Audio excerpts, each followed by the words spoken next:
నిరీక్షణ prayer house మరియు centre సంఘముల తరపున ప్రభువైన యేసుక్రీస్తు శ్రేష్టమైన నామంలో మీ అందరికీ నా శుభములు. ఈరోజు దేవుని వాగ్దానం ద్వితీయోపదేశకాండం 11వ అధ్యాయం 24వ వచనం. మీరు అడుగుపెట్టు ప్రతి స్థలము మీది అగును. ఈ వాక్యం మోషే యొక్క చివరి ప్రసంగాలలోని భాగం. ఇశ్రాయేలు ప్రజలు కనాను దేశంలోనికి ప్రవేశించబోతూ ఉన్నారు. దేవుడు వారికి దేశాన్ని ఇచ్చే వాగ్దానాన్ని ఇస్తున్నాడు. ఇది మోషే ద్వారా దేవుడు ఇస్తున్న వాగ్దానం మరియు ధైర్యము.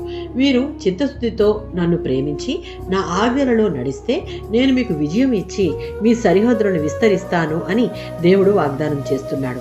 దేవుడిచ్చిన వాగ్దానం ఎప్పుడు వారు సొంతమవుతుందంటే వారు దేవుని ఆజ్ఞలను జాగ్రత్తగా పాటిస్తే వారిని తరుముతున్న శత్రువులు అంతమవడంతో పాటు వారు అడుగుపెట్టే ప్రతి ప్రదేశాన్ని దేవుడు వారికి వారసత్వంగా ఇస్తాడు.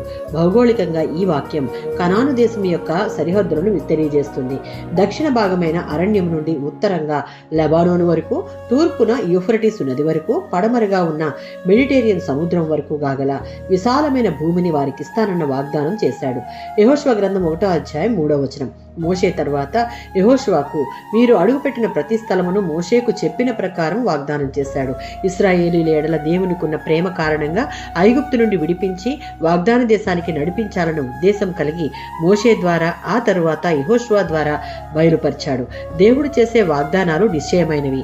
మన విశ్వాస జీవితం దేవుని వాక్యాలకు లోబడి నడిస్తే ఆయన మనకు ఆత్మీయ విజయాలను, విస్తృతమైన కృపను ఇస్తాడు. పాదములు మోపిన ప్రతి స్థలం అనగా విశ్వాసంతో అడుగులు వేసిన చోటు దేవుడు ఆశీర్వదిస్తాడు. ఈ వచనంలో ఇశ్రాయేలీయుల యొక్క భౌతిక సరిహద్దులు విస్తరింపచేశాడు. విశ్వాసులమైన మన యొక్క ఆత్మీయ సరిహద్దులు అంటే మన హృదయంలో, సంఘంలో, సేవలో దేవుని రాజ్యం విస్తరించడం అని.